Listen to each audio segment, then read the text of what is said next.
Now, let's turn our attention to another story, and Facing the Country movement has expressed strong dissatisfaction with the conclusions reached by the Office of the Special Prosecutor regarding the Airbus corruption scandal involving former President John Dramani Mahama. At a press conference on Sunday, August 11, the convener of the movement, Owusu-Bempa, denounced the OSP's investigation as worse than a whitewash, suggesting that the findings were overly lenient and failed to hold the flag bearer of the NDC, John Dramani Mahama, accountable. The movement rejected what they perceived as the OSP's attempt to play mind games with Ghanaians. Findings we believe is corrupt, and the OSP cannot declare him as government official one and turn around at one breath you say he's a government official one. And then the authorities in the US and in Britain has Airbus themselves come out to declare that there's a corrupt deal. They bribe government officials in Africa and they've decided to settle the deal with them. And at the end of the day, you are saying that Mahama is a government official one, and at one breath he did nothing wrong. And you turn around to say he has no case. We urge the OSP once again. Fixing the Country movement indeed is asking the OSP. This is very important. We are asking the OSP to reinvestigate the bribery scheme, the Airbus entire bribery scheme again.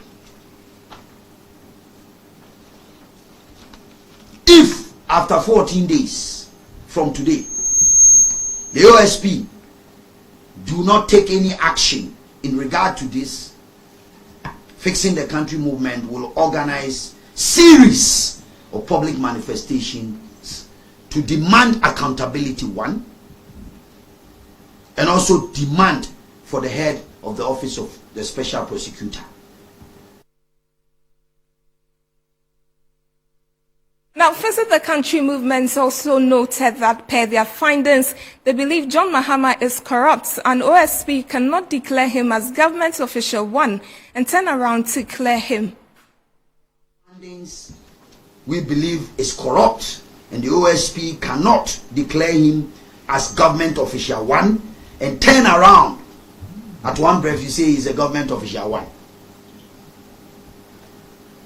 And then the authorities in the US and in Britain has Airbus themselves come out to declare that there's a corrupt deal. They bribe government officials in Africa and they've decided to settle the deal with them. And at the end of the day, you are saying that Mahama is a government official one, and at one breath he did nothing wrong. And you turn around to say he has no case. We urge the OSP once again. Fixing the Country movement indeed is asking the OSP. This is very important. We are asking the OSP to reinvestigate the bribery scheme, the Airbus entire bribery scheme again. If after 14 days from today the OSP do not take any action in regard to this, Fixing the Country movement will organize series of public manifestations. Usman Ayariga, who is the Deputy National Youth Organizer for the NDC, for a conversation on this particular issue. Hello, good evening, Usman. It's great to have you back here in the studio.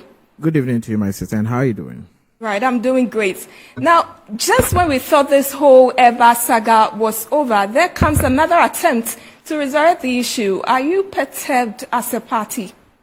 Not at all. I think right from the onset, from day one, we have been optimistic and we have been steadfast, knowing the caliber, His Excellency John Dramani Mahama, who he is, and the fact that he's incorruptible, he's squeaky clean.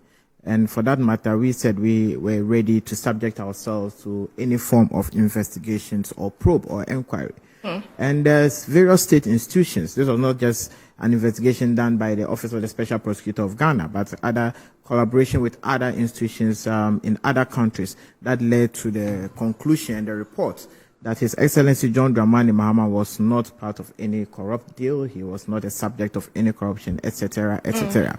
But then to Mr. Owusu-Bempa, I thought he would have been sane enough to let sleeping dogs lie, but he has decided to continue to exhibit certain tendencies of insanity. So I was just wondering what better antidote we could give to Mr. Owusu-Bempa. And I realized that there's actually a solution to Mr. Owusu-Bempa in the NDC's manifesto, the 2020 NDC's manifesto, page 64, bullet point T. If with your permission, I'll read it. And this is to Mr. Owusu-Bempa. The NDC's manifesto said that we will develop the Pantang Mental Hospital into a first-class mental health facility. And if you also look at bullet point S, adequately integrate psychiatric care supported with funds in regional hospitals where there is none. So this is the solution to Owusu-Bempa's sickness. I believe that his issue has gone beyond normal. So if I'm getting you clearly, are you saying he has a mental health Absolutely, issue? Yes. I'm not mincing words. I'm not mincing words in any form or context. But because you see, this is a man who is seriously obsessed with the former President John Dramani Mahama. And in fact, in health terms, it's what we call obsessive compulsive disorder. And that is a mental illness. You can check it out. It allows you, it makes you behave in a certain way out of the normal. You get obsessive with certain things. You continue to repeat certain actions continuously and continuously. And that is what Mr. Owusu-Bempa is suffering from. He's suffering from what we call, I believe he's suffering from obsessive compulsive disorder. And that's why I'm telling you that his solution is in the NDC's manifesto. 2020 manifesto, page 64, where we say that we'll develop the Pantang Hospital into an ultra-modern hospital so that the lives of Owusu-Bempa can be taken there. And I can tell you in all certainty, after 7 January 2025, whilst we'll be matching some former government officials under the MPP to Nsawam, the lives of Owusu-Bempa will be matching them to Pantang Mental Hospital. That is where it's going to belong. Professional, no. So how do you confirm this? I don't need to be a professional. If someone is behaving in a certain way that you suspect, you obviously have to tie the person and take the person there. I've heard him also say in the next 14 days, if the Office of the Special Prosecutor does nothing about it, he's going to go on the demonstration. I'm also assuring him that in the next 14 days, if we in the NDC see him on the street in the name of demonstration, we are going to bundle him, because then he's becoming a nuisance to society, and we'll take him to the mental hospital, because that is where he's supposed to be, that is where he belongs, and that is where we'll take him. If you know and you observe, most mental patients don't actually want to go to the mental hospital, and we will take him there. Right. That I can tell you in all certainty. But he's not the only person. It looks like he's not the only person who is not satisfied with the OSP's findings. We know about the Member of Parliament for Asante Achim North, and Diapi Akubi, who has also come out to say he is equally disappointed in the findings. Are you surprised at these objections? Did you see all of this coming? I'm utterly surprised at such objections and such observations coming from well-meaning Ghanaians, that we think that at this juncture they would have at least embraced their own disappointment, because they were expecting the report to go in a certain way. There's a difference between saying, yes, I disagree with the outcome, but I respect the report, or I have no option. I mean, most of the time people go to court, they expect a certain outcome. It doesn't go in that direction. So you may disagree with it, or you may appeal. But the way and manner Mr. Owusu-Bempa is going about, don't tell that he's been obsessed, and that is an obsession, and that again becomes a mental issue. And that is why we keep telling you, we keep advocating that we need to take our mental health more seriously. His Excellency John Dramani Mahama keeps saying it over and over again. We need to take our mental health more seriously. The likes of Owusu-Bempa, I don't think it's normal. He needs to take his mental health seriously. So we are also sending him a very strong warning. In the next 14 days, if we dare see him on the street, we will see him as a nuisance to society, and for that matter, we will tie him, we will bundle him, we will take him to the psychiatric hospital for treatment. That we can assure him. Now, with the movement threatening to embark on a demonstration, doesn't that put some kind of fear in you? Not at all, and that is a simple answer I have for him. If we see Owusu-Bempa, unless he's going to hide and do that demonstration, if we see him, we will treat him as a nuisance to society, like any madman on the street that needs treatment, and we will make sure he's taken to the psychiatric hospital for proper treatment before we release him. That is how we will treat people like Owusu-Bempa. Simpliciter. But we are all aware that the OSP has exonerated former President John Dramani Mahama. Now, should there be a turnaround in his findings? How is that going to be like for you as a party? I do not see a turnaround, and I do not see the angle which you're coming from when you talk about a turnaround, unless you're saying that the OSP could come out another day and say the findings I had in the previous reports, I didn't do my work well, etc., etc. I don't see how there could be a turnaround. And I've told you, and the NDC has told you time without number, put us to strict proof to any inquiry, any investigation. His Excellency John Dramani Mahama would come out clean. We are not scared of going for any investigation. Call us to any courthouse, any office, and we would make ourselves available, because we know we have done nothing untoward, we have done nothing wrong, and there's nothing that can be found against His Excellency John Dramani Mahama. There's no stain, there's no iota of stain that you find on His Excellency John Dramani Mahama. So you can take this from us and from me in the NDC. His Excellency John Dramani Mahama is not scared of going through any form of investigation. We just hope when the tables turn, the current government and its former officials, or its officials who then will be former officials, will be able to subject themselves to the kind of scrutiny the former NDC officials were subjected to. And I believe the answers will be different. We have 4 months to elections, and this is a crucial moment for all political parties, including the MPP and the NDC. Now, with issues like this, do you think it can ruin your chances of winning the elections? Not at all. We have gone round. I have gone round with His Excellency John Dramani Mahama. When you listen to the electorates, they speak on issues of bread and butter. They speak on issues of employment. They speak on issues of high cost of living. They speak on issues of the economy. They speak on issues of their disappointment in the current Nana Addo Dankwa Akufo-Addo Bawumia-led government. They speak about issues of broken promises. The issues are many and countless. Those are the things that bother the minds of the electorates. And they tell us that this election is not between NDC and MPP. This election is between the MPP and the Ghanaian people, because they have made the first mistake by voting them into power. And this time around, they are going to right their wrongs. They have seen the lights and they know what to do. So we in the NDC, we are not complacent. We keep going around. We keep selling our message, telling the people that we should come together and let us build the Ghana we all want to be.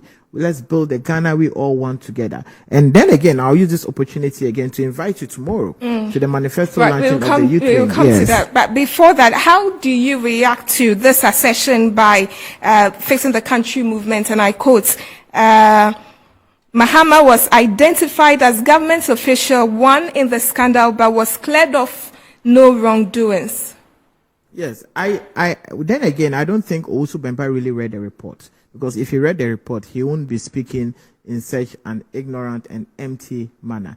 Yes, the report spoke about who government official one was. Then again, the report also stated that the government official one was not involved directly in whatever corruption scandal that was purported in that allegation. So then what it means is that the fact that you are called government official one automatically doesn't mean that government official one is supposed to be corrupt. Absolutely. That would say Owusu-Bempa hasn't read the report. So when I tell you he has a psychiatric problem, you should believe me when I tell you that, because if he has read it and his level of comprehension is clear, he won't be saying the things he's saying. That is a very simple matter. Right. Now, go ahead and tell us about your program. Yes, tomorrow is a big day, and tomorrow is International Youth Day. You are a youth, I believe. And I'm inviting you to the NDC's Youth Manifesto launch, which is happening tomorrow at exactly 10 a.m. at the UPSA auditorium. In that Youth Manifesto, we'll be outlining John Mahama's policies for the youth, how he seeks to create 1 million jobs for 1 million coders, how he's seeking to create so many entrepreneurs within the next NDC administration, how we're looking at creating an additional 250,000 jobs annually within private sector, how we are looking at boosting the 24-hour economy that would also enhance on job creation for the youth, how we're looking at creating jobs through agriculture, how we're looking at expanding agriculture, how we're looking at giving people facilities with very low interest for young people to be able to do business, how we're going to give young people an enabling economic environment where the stabilization of the city, cost of doing business, cost of power, etc. is low. That is what will be happening tomorrow. Okay. And that will be led by the youth wing of the National Democratic. My boss, George Opare-Addo will be there. He's the National Youth Organizer. It will be done by the youth of this country, from various sectors of life and business. Is there anything different we should expect? Well, yes, there'll be something different you will hear once you come there. I won't want to take the wind out of the sail, because that is why I'm inviting you. I'm inviting every Ghanaian, every young person in Ghana. Make sure to be there tomorrow. This is the National Democratic Congress, the party that seeks to empower the youth, the party that seeks to develop the youth, the party that seeks to put the youth at the center of affairs, and the party that is seeking to build the Ghana that you and I want to be in. That is what is going to happen tomorrow. The journey of 1,000 miles begins with a step. The journey of putting NDC there and building a Ghana we want starts tomorrow. Right. So I entreat every youth to be there tomorrow in your numbers. If you're unable to be there for one reason or the other, it will be streaming live on most of the media houses, online, Facebook, etc. So do well to follow. Do well to be able to decipher truth from lies, experience from experiment.